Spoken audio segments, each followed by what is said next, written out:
Hello, Awande. Hi, thank you for having me today. Thank you for being with us. So, where are we traveling to today?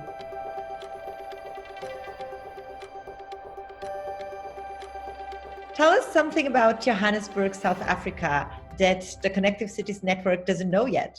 Johannesburg is a city through its creation that is built up from people from all over the Southern African region, all over the regions of South Africa, as it was built after the gold was discovered in this region and through the mines. So everyone here is connected to somewhere outside of the city. And another interesting fact about Johannesburg is that it's the largest city in the world, not near a large body of water, such as a river or an ocean. What kind of measures did you take to overcome the challenges posed by this pandemic? So my organization has worked with the question of food sovereignty, and water has been a very closely tied to food production. The issue of water has been something that's been really important, particularly when we tackle climate change. What we've done is we've used a WordPress site to create a map.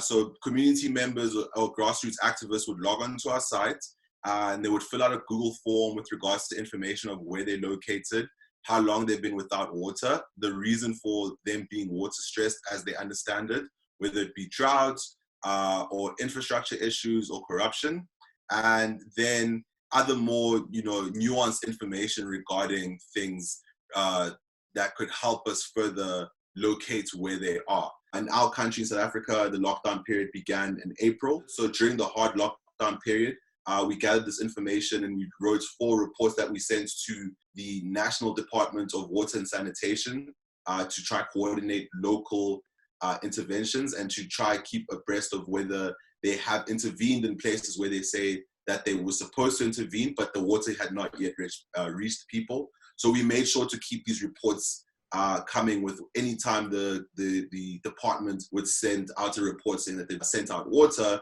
just to remind them that, but these places have not yet been met, their needs have not been met. And then through that, we tried to make sure that we could get some kind of response and have the questions and the issues of these communities answered.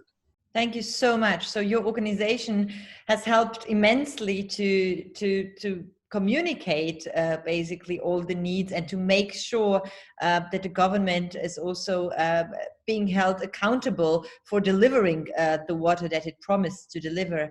What are the main takeaways from this work that you've done? My main takeaway would be that there's a disjuncture or gap between the bureaucratic functions of municipalities and the state in their provision of these services and the lived experience of people on the ground. And through our work, none of it would be possible if we weren't constantly communicating and working with the people on the ground. And something as simple as working with civil society actors who are engaged in those communities and forming WhatsApp groups and being able to deliver that information to the community members, it goes a long way. And then also to act as a conduit between the states, the municipalities, the government departments, and these communities, where we can approach them as civil society actors and they could take us seriously because we may come with legal representation or the information, but not just to meet with them as a civil society member, but to say that, hey, look, here are the communities that we work with, here are the activists on the ground who are doing the work, engage with them also, be there, interact, and share that information. Thank you so much for your time. Keep up the good work and stay safe.